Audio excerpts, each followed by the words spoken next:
Bonjour à tous et bienvenue sur la Fraidzone pour une nouvelle vidéo qui va porter sur Windows 8. Alors je sais qu'on parle beaucoup de Windows 8 en ce moment, mais bon voilà quoi, la Consumer Preview vient de tomber et y a pas mal de choses à en dire quand même, hein, c'est sûr. Cette fois, la vidéo va être relativement courte puisqu'on va uniquement s'intéresser au store, au Windows Store, donc ça devrait être assez rapide. Pour lancer le store, on clique sur la petite tuile qui va bien et on arrive directement sur la page d'accueil du store. Ce qu'il faut préciser quand même, c'est qu'on devra disposer d'un compte utilisateur pour pouvoir l'utiliser. Si vous vous connectez sur le compte admin, le store normalement est inaccessible. Pourquoi? C'est une bonne question, mais c'est comme ça.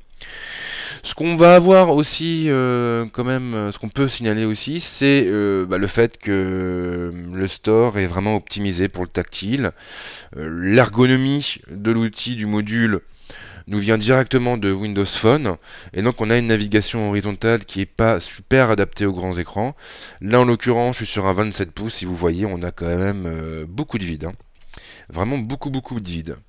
Enfin passons. En fait sur la page d'accueil du store on va avoir différentes rubriques, on pourra jongler finalement entre différentes thématiques. On pourra aller chercher les applications qui traitent de l'actualité, on pourra aller chercher les jeux aussi, les divertissements, les photos, tout ce qui est musique et vidéo, livres et références, actu, météo, alimentation et culture, voyage, finances, productivité, outils, sécurité, éducation. Alors bien sûr, pour chacune de ces rubriques, on voit ici les applications les plus populaires, qui s'affichent là encore dans des tuiles. Et ce qui aurait été intéressant peut-être d'ailleurs, c'est de les faire descendre un tout petit peu plus bas pour que ce soit encore plus agréable, hein, sur le plan visuel. Donc on va pouvoir ensuite cliquer directement sur l'appli qui nous intéresse, ou bien on pourra également cliquer uniquement sur le nom de la rubrique pour accéder à tout son contenu. Donc en l'occurrence, si je vais voir par exemple dans tout ce qui est productivité, je vais avoir la liste des applications qui va apparaître à l'écran. Là, en l'occurrence, on n'a que 5. Voilà. On n'en a que 5 dans la rubrique productivité. Ce qui est quand même, on peut se moquer, c'est sûr, mais c'est quand même normal parce que Windows 8 n'en est qu'à la bêta. Donc, les développeurs n'ont pas encore eu forcément trop le temps de bosser dessus. Et c'est pour ça que le contenu est encore assez limité. Ce qu'on peut quand même signaler, c'est que à côté du nom de la rubrique, on va avoir ici le nombre d'applications qu'elle contient. Ici, on va pouvoir filtrer en fait les applications et ne faire apparaître que les applications gratuites, et évaluées ou que les applications payantes. On pourra également trier la liste par distinction, nouveauté, meilleur classement, prix le moins élevé ou prix le plus élevé. Voilà. Pour avoir plus d'infos sur une application, on clique sur son nom et là on arrive sur sa page. Donc là encore, on voit quand même que sur le plan structurel, la page est un peu déséquilibrée. Dans le sens où là, elle descend bas, on est d'accord, mais on a la moitié de l'écran à droite qui est vide. Ça fait quand même super bizarre, quoi. Ça fait vraiment super bizarre. Donc tout en haut, on a toujours un fil d'Ariane qui nous permet de savoir où on se trouve. Ici, on a plusieurs onglets qui vont nous permettre de switcher entre la vue d'ensemble, les détails ou les critiques des autres utilisateurs. Donc on a déjà des critiques, c'est assez... voilà. On a ici une zone sombre, une zone noire qui va nous permettre de voir le logo de l'appli, la note globale, le prix. On va aussi avoir un bouton pour l'installer. On aura là plus d'infos. On va pouvoir notamment voir que l'application nécessite une autorisation spécifique. Donc là, il s'agit du réseau domestique et de la connexion Internet, donc il accédera à ces ressources, enfin l'application accédera à ces ressources. On aura l'âge minimum aussi, le développeur et le copyright. Pour la vue d'ensemble, on a des petites images en fait qu'on peut normalement... Alors je croyais qu'on pouvait... Non, on peut pas, il n'y a pas plusieurs images. Bon, c'est bizarre. On a une description, on a une liste de fonctionnalités. À chaque fois, on a un bouton, un plus d'infos qui nous permet d'avoir un descriptif plus détaillé ou pas. On a un lien pour accéder au site web de l'appli. Et puis, on a différents liens qui vont nous permettre d'obtenir plus d'infos à son sujet.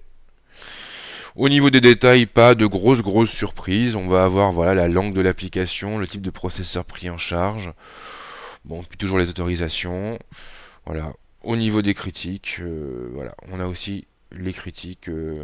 On a le nom de la personne, on va avoir la note attribuée, la date du commentaire, et ainsi de suite. Donc là, je vais installer l'appli, enfin je vais essayer. Donc j'ai cliqué dessus, il n'y a absolument aucun message qui apparaît à l'écran, mais là-haut on a des points qui se baladent et qui symbolisent le chargement de l'application. Donc c'est vrai que le fait qu'il n'y ait pas de message, c'est assez perturbant en fin de compte. Alors si on part sur une autre rubrique, comme par exemple les jeux, je pense qu'on aura peut-être plus de contenu. Ah, point intéressant, on a une notif qui apparaît et qui nous prévient que l'application a été installée. Donc ça c'est quand même assez sympa. Donc au niveau des jeux, je vais quand même aller voir ce qu'on a dedans. Donc cette fois, on a un nouveau critère de filtre qui est apparu et qui va nous permettre de filtrer sur les sous-catégories. Donc on va pouvoir choisir par exemple d'afficher uniquement les jeux d'action, d'aventure, d'arcade, de casino et ainsi de suite. Donc c'est assez cool. On remarquera qu'à l'heure actuelle, tous les jeux sont gratuits. Donc ça c'est normal, hein, il s'agit de la bêta, donc ils passeront payants sans doute un peu plus tard. Donc vous pouvez en profiter pour faire le plein. Puisque normalement, si vous téléchargez ces applications et ces jeux, et qu'après donc vous partez sur la version finale de Windows 8, vu que vous les avez déjà téléchargés, avec un peu de chance, ils resteront associés à votre compte Windows Live, et donc vous devriez pouvoir les conserver, y compris s'ils passent en payant. Enfin, en tout cas, c'est une hypothèse. Microsoft va peut-être aussi tout remettre à zéro, on ne sait pas. Mais autant passer en privé. Donc voilà pour ce store. Ce qu'on peut quand même noter, alors c'est que là-haut on a eh bien tout ce que le store est en train de faire. Si je clique dessus, je peux voir, visualiser par exemple l'installation de l'appli. Donc je vois que Cage Warp est en cours de téléchargement. Je vais pouvoir le mettre en pause si je le désire ou pas. Donc c'est pas mal, comme ça on voit un peu ce qui se passe. Donc si on lance plusieurs téléchargements, on les verra tous apparaître ici. Donc c'est assez pratique, faut bien l'avouer. Bon, là en l'occurrence c'est un petit peu long, on va repartir sur l'accueil. Normalement aussi, si je ne me trompe pas, dans le cadre où vous auriez des mises à jour pour vos programmes, un message devrait s'afficher ici, normalement, et avec un lien vous permettant d'accéder justement à ces mises à jour. Alors on va attendre que Cult Europe soit installé, puis on va voir si après on repart sur les mises à jour ou non. Donc sinon, on a quand même pas mal de choix, oui et non, parce qu'on a franchement qu'une poignée d'applications à chaque fois, mais on a quand même déjà des petits trucs qui sont assez sympas. Là, je vois qu'on a Autoguest Sketchbook. Donc là, évidemment, la souris, c'est pas forcément super fun. Alors, ah, si, il y a un petit bouton là pour changer pour naviguer dans les captures. Bon, bah, j'avais pas vu. Moi, je cherchais à cliquer sur les petits rectangles ici. Bon, j'étais un peu con. Alors voilà, justement, on a le lien mise à jour ici, avec le nombre de mises à jour entre parenthèses. Je clique dessus, et j'affiche donc toutes les mises à jour qui sont disponibles. Et je vais avoir la possibilité de les installer, en fait, en cliquant ici, sur l'un des boutons. Alors, je vais pouvoir effacer une mage, je vais pouvoir toutes les sélectionner, afficher le contenu de la mise à jour, ou installer toutes les mises à jour que j'ai sélectionnées. Là, en l'occurrence, vous voyez, elles sont toutes sélectionnées. Donc, je balance installation. Et là, normalement, ils devraient tous me les récupérer. Ils me renvoient à la dernière page que j'avais consultée. Donc au final, ce Windows Store est quand même pas mauvais. Alors le truc qui dérange un petit peu sans doute, c'est que c'est Microsoft qui le gère. Donc Microsoft aura le droit d'autoriser ou non les applications à apparaître dans son store. Donc ça c'est un petit peu bizarre, on va dire. C'est vrai que sur Windows on a l'habitude d'aller chercher des applications à droite, à gauche.